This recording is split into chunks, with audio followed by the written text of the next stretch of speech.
Ano ko pa? Sige lang sir, no problem po. Yeah. So good morning guys, GTA Cars, busy day again, Sabado ngayon. So marami tayong walk-in clients. Hanggang doon na naman sa labas. So baka mamaya andun na naman yung mga enforcer natin.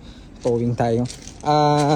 Ito na yung mga for leasing natin. Itong mga nandito, yung mga Focus. Tapos ito sila sir, nag-check ng ating Ford Territory. Sorry, Ford EcoSport na new look.